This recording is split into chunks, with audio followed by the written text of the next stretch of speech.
Nous allons maintenant voir ce qu'est une fonction de hachage. Et les fonctions de hachage sont au cœur du problème qui conduit à la notion de preuve de travail. Alors une fonction de hachage à partir d'un long message produit une courte empreinte. Et il est difficile de trouver deux messages qui ont la même empreinte. Une autre façon de le dire, c'est que si on me donne une empreinte, j'ai du mal à retrouver un texte dont la fonction de hachage donne cette empreinte. Alors pour nous, les messages seront des listes d'entiers compris entre 0 et 99 et on voudra les découper en blocs et donc on suppose que les messages sont de longueur un multiple de 6. Pour nous, les blocs seront de longueur 6. Et l'empreinte, pour nous, ce sera une liste d'entiers de longueur 6. Donc un seul bloc. Alors voyons un exemple. Si notre message était cette liste d'entiers-là, 1, 2, 3, 4, 5, 6, 1, 2, 3, 4, 5, 6. Alors la fonction de hachage qu'on va construire, nous, elle produirait pour empreinte cette liste de 6 entiers, 10, 0, 58, 28, 0, 90. Donc la liste elle peut être de longueur quelconque, un multiple de 6. L'empreinte est toujours une liste de 6 entiers. Et si on prend une liste très proche, c'est-à-dire que au lieu d'avoir 1, 2, 3, 4, 5, 6, regardez, on a juste 1, 1, 3, 4, 5, 6, 1, 2, 3, 4, 5, 6. Et bien, l'empreinte produite n'a rien à voir. La liste des 6 entiers produits est très différente. Donc si on change un caractère dans la liste départ, les empreintes sont très différentes. Et donc l'idée, ça va être de partir de notre liste de départ, on va la découper en blocs, on va mélanger chacun des éléments de ces blocs et on va recombiner ça au bloc suivant, etc.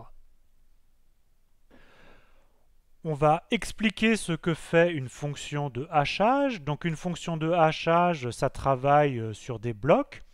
Ça commence par mélanger bien un bloc, et puis ensuite ça l'ajoute au bloc suivant et ça remélange, etc. Alors nous, on va construire une fonction de hachage un peu élémentaire. Et je vous rappelle que nos blocs font 6 et sont de longueur 6. Et donc on va commencer par s'occuper d'un bloc et on va le mélanger. Alors on va commencer par le mélanger en faisant un tour. Alors qu'est-ce que ça veut dire faire un tour? Donc on a ici un bloc de longueur 6, B0, B1, B2, etc. C'est des entiers compris entre 0 et 99. Et donc on va les mélanger d'une certaine façon. Donc la première chose qu'on va faire, c'est que on va construire un nouveau bloc en gardant B0. Donc l'élément de rang 0 n'est pas changé. Par contre, l'élément de rang 1, le nouvel élément de rang 1, est obtenu en ajoutant B0 plus B1. On garde l'élément de rang 2. Pour l'élément de rang 3, il s'obtient en faisant B2 plus B3. On garde l'élément de rang 4 et l'élément de rang 5 qui s'obtient en faisant B4 plus B5. Donc on a comme ça un nouveau bloc. Et maintenant, avec ce nouveau bloc, on va multiplier chacun des termes et rajouter 1. Donc on commence par multiplier l'élément de rang 0 par 7 et ajouter 1. On multiplie l'élément de rang 1 par 11 et on ajoute 1. Ensuite par 13 et on ajoute 1. Ensuite 17, 19, 23. On obtient un nouveau bloc et on part de ce nouveau bloc et on fait une permutation circulaire. C'est-à-dire que maintenant le dernier devient le premier. Et à la fin, si on a des entiers qui dépassent 100, on se ramène à un nombre entre 0 et 99 en réduisant modulo 100. Alors schématiquement, voici ce que cela donne. On part donc d'une liste B0, B1, B2, B3, B4, B5, qui est notre bloc. On conserve B0. On calcule ensuite B0 plus B1 et on écrit le résultat ici dans l'élément de rang 1. On conserve B2. On calcule B2 et B3, on l'écrit ici. On conserve B4. On calcule B4 plus B5, on l'écrit ici. On obtient un nouveau bloc. On multiplie le premier terme donc de rang 0 par 7 et on ajoute 1. On multiplie par 11 pour le terme de rang 1 et on ajoute 1. On multiplie par 13 et on ajoute 1. On multiplie par 17 et on ajoute 1, etc. On obtient un nouveau bloc. Le dernier élément, par la permutation circulaire, devient le premier. Évidemment, tous les autres sont décalés. Et tout ce qui dépasse 100 eh ben, on se ramène à un entier entre 0 et 99 en réduisant modulo 100. Ça, c'est faire un tour. Voyons ce que cela donne sur un exemple. On part du bloc 0, 1, 2, 3, 4, 5. Et donc on commence par l'addition. On garde l'élément de rang 0, 0. Ensuite, on additionne 0 et 1, on obtient 1. On garde 2. On additionne 2 et 3, on obtient 5. On garde 4, on additionne 4 et 5, on obtient 9. Maintenant, on passe aux multiplications. Donc on repart du bloc ici qu'on vient d'obtenir. On multiplie l'élément de rang 0 par 7 et on ajoute 1. Donc 7 fois 0 plus 1, ben ça nous donne 1. Ensuite, on multiplie l'élément de rang 1 par 11 et on ajoute 1. Donc 11 fois 1 plus 1, ça nous donne 12. L'élément de suivant, on le multiplie par 13 et on ajoute 1. Donc 2 fois 13 plus 1, ça donne bien 27. Ensuite, l'élément suivant, on le multiplie par 17. 5 fois 17, 85. Et on ajoute 1, on obtient 86, etc., etc. On obtient le bloc 1, 12, 27, 86, 77, 208. L'étape suivante, c'est la permutation circulaire. Donc le dernier, 208, devient le premier. Évidemment, tous les autres sont décalés. Et dernière étape, tout ce qui dépasse 100, on le réduit modulo 100. Donc ici, il n'y a que 208 qui dépasse 100. 208 modulo 100, c'est la même chose que 8. Et donc voilà, pour un tour de bloc, notre bloc 0, 1, 2, 3, 4, 5 est transformé en le bloc 8, 1, 12, 27, 86, 77. Alors maintenant, à toi de faire un exemple en partant d'une autre liste de départ. Je te propose de partir de la liste 1, 1, 2, 3, 4, 5 et de vérifier qu'on obtient après un tour de bloc 8, 8, 23, 27, 86, 77. Alors, tu remarques qu'on n'obtient pas le même résultat, mais qu'il y a quand même des nombres identiques. Et donc, ce n'est pas suffisant de faire un seul tour. Voyons l'implémentation avec Python. Voici un bloc qui est donc une liste de 6 entiers. Tu dois programmer une fonction un tour qui prend en paramètre un bloc et qui réalise le mélange de ce bloc. Alors, voyons le bloc avant le mélange et voici le bloc après le mélange. Si on prend un bloc différent, voyons ce qui se passe. Voici donc le bloc avant le mélange et après le mélange, on obtient un autre bloc. Comme un tour de bloc, c'est pas suffisant pour bien mélanger le bloc, et ben, tout simplement, on itère 10 fois le processus, c'est-à-dire qu'on fait 10 tours. On part du bloc initial, on fait un tour de bloc, on obtient un résultat, on repart pour un tour de bloc, etc. Et on répète ça 10 fois. Et maintenant, en partant du bloc 0, 1, 2, 3, 4, 5, eh ben, au bout de 10 tours de bloc, on obtient 98, 95, 86, 55, 66, 75. Par contre, si on part d'un bloc qui est très proche, mais qui n'est pas identique, qui est le bloc 1, 1, 2, 3, 4, 5, eh ben, on obtient un bloc qui est complètement différent, 18, 74, 4, 42, 77, 42. Donc, deux blocs très proches sont transformés en deux blocs très différents.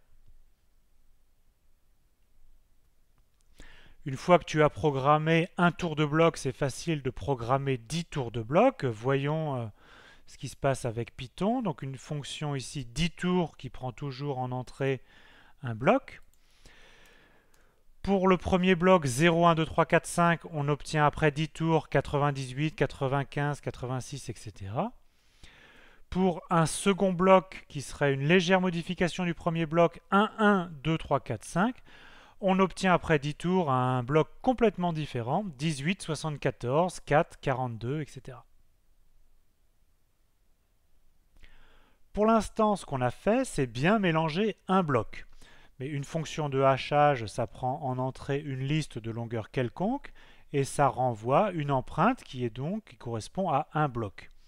Donc nous, on va partir d'une liste qui est d'une longueur un multiple de 6. on va la découper en blocs de longueur 6 et on va calculer l'empreinte à partir d'un mélange. Alors, l'algorithme est le suivant. On prend le premier bloc de notre liste. Pour ce premier bloc, on effectue 10 tours de mélange. On obtient donc un nouveau bloc et on ajoute terme à terme ce nouveau bloc au second bloc de notre liste de départ. Et maintenant, on a obtenu un nouveau second bloc et on recommence à partir de ce nouveau second bloc. C'est-à-dire qu'on effectue 10 tours de mélange, on l'ajoute au troisième bloc, on effectue 10 tours de mélange sur ce nouveau troisième bloc, on l'ajoute au quatrième bloc, etc. Et à la fin, il ne reste plus qu'un bloc, et on effectue encore une dernière fois 10 tours de mélange, et le résultat, c'est un bloc de longueur 6 qui est donc l'empreinte, le résultat de la fonction de hachage. Alors voyons schématiquement ce qui se passe pour un exemple simple qui serait une liste avec 3 blocs, c'est-à-dire une liste de longueur 18. Le premier bloc que j'appelle A, on lui effectue 10 tours de mélange, donc on obtient un nouveau bloc A'. Ce bloc A', on l'ajoute terme à terme au second bloc B de notre liste. Terme à terme, ça veut dire qu'on ajoute l'élément de rang 0 de A' avec l'élément de rang 0 de B, ensuite l'élément de rang 1 de A' avec l'élément de rang 1 de B, etc. Donc en additionnant A' et B, on obtient un nouveau bloc B'.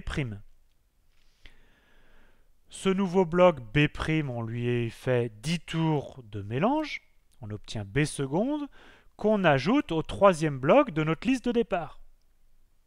On ajoute terme à terme B seconde et C, on obtient C', on effectue 10 tours de mélange sur C', on obtient C seconde, et puis comme c'était notre dernier bloc, C seconde, c'est l'empreinte de notre liste de départ. Voyons l'action de notre fonction de hachage ici sur une liste de longueur 18, donc qui va donc être découpée en 3 blocs. Le premier bloc, c'est donc 0, 1, 2, 3, 4, 5. On commence par effectuer son mélange à 10 tours et on obtient cette liste-là, 98, 95, 86, etc. On va ajouter donc ce résultat au second bloc de notre liste, qui est le bloc 1, 1, 1, 1, 1, 1. Et donc on fait 98 plus 1, ça donne 99. Ensuite 95 plus 1, ça donne 96. Ensuite 86 plus 1, ça donne 87, etc. Et donc on obtient un nouveau second bloc. Et le troisième bloc, lui, n'a pas changé. Donc on repart maintenant de notre liste qui est formée de notre nouveau second bloc et du troisième bloc qui, lui, est toujours le même. Avec cette liste, on repart du premier bloc de cette nouvelle liste. Pour ce premier bloc, on effectue un mélange à 10 tours. On obtient donc comme résultat après calcul 60, 82, 12, 94. Et on ajoute ça au bloc suivant de notre nouvelle liste, donc le bloc 10, 10, 10. Donc on ajoute 60 plus 10, ça donne 70, 82 plus 10, ça donne 92, etc. 94 plus 10, ça donne 104, mais comme on travaille modulo 100, ça vaut 4. On s'est ramené donc à un bloc, un seul bloc. On effectue une dernière fois un mélange à 10 tours, et donc la fonction de hachage renvoie donc l'empreinte qui est ici, 77, 91, 5, 91, 89, 99. À toi d'implémenter notre fonction de hachage. Tu dois donc programmer une fonction hachage qui prend en entrée une liste. Alors cette liste est de longueur quelconque du moment que la longueur soit un multiple de 6 et qui renvoie en fait un bloc, l'empreinte, qui est une liste de longueur 6. Alors voyons l'exemple ici d'une liste de longueur 18, c'est-à-dire constituée de 3 blocs, et calculons son empreinte. Donc la liste de départ 0, 1, 2, 3, 4, 5, etc.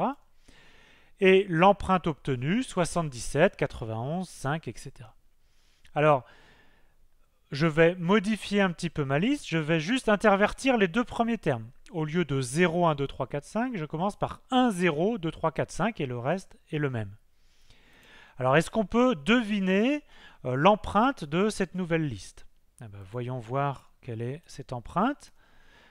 Ma nouvelle liste 1, 0, 2, 3, 4, 5 et l'empreinte 46, 22, 77, 95 qui n'a rien à voir avec l'empreinte précédente.